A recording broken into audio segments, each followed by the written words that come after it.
Wait குறைக்கணும்னு நினைக்கிறவங்க கரிஞ்சீரகம் வெந்தயம் ஓமம் சாப்பிட்டா எக்ஸஸ் ஆஃப் கொலஸ்ட்ரால் ஃபேட் லிவர்ல இருக்கிற கொழுப்பை அப்படியே வழிச்சு விட்ட மாதிரி எடுத்துரும். நம்ம தொப்பை இருக்காது.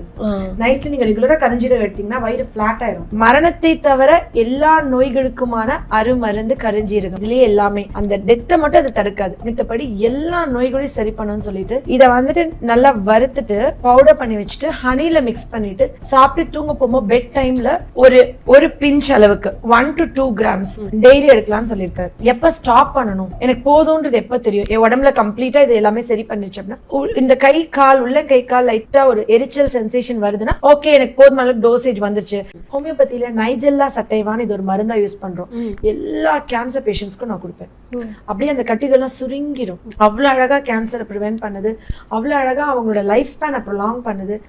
இது வந்து இந்த கிளாண்டுன்னு கிடையாது, எல்லா கிளாண்ட்லயும் ஆக்ட் பண்ணுது. குறிப்பா கணையத்துல போய் வேலை பார்த்து கணையத்தை ரிப்பேர் பண்ணி இன்சுலின் சுரக்க வச்சு சர்க்கரை நோயை முழுமையா இல்லாம ஆக்கி கொடுக்குது. நான் சுகர்னு ஆரம்பத்துல இந்த பசங்க வருவாங்க 25 வயசு 26 வயசு சுகர் வந்துருது. எல்லாமே அவங்க இப்ப வந்துட்டு அடுத்து அவங்க லைஃப் எவ்வளவு இருக்கு, 35 வயசு கிட்னி ப்ராப்ளம் பார்க்கணும், என்ன பண்ணும், இந்த இவங்களோட எதிர்காலத்துக்கு என்ன பண்றது ரொம்ப கவலையா இருக்கும். ஆக்சுவலி கரிஞ்சீரகம் வெந்தயம் சமாளம் எடுத்துக்கணும், 100 கிராம் வச்சுக்கோங்க. ஓமம் ஒரு 50 கிராம் இந்த மாதிரி ப்ரொபோர்ஷன்ல எடுத்து இதை நல்லா வறுத்துட்டு பவுடர் பண்ணி வச்சுட்டு நைட் கால் டம்ளர் தள்ள 1 டீஸ்பூன் குடிக்க சொல்வேன். பிசிஓடி கருமுட்டை நீர்க்கட்டிகள், மென்சஸே ஆகல, இர்ரெகுலர் பீரியட்ஸ் ஒழுங்காவே ஆகல, இவங்க எல்லாருக்கும் இது ஒரு பெஸ்ட் மெடிசன்.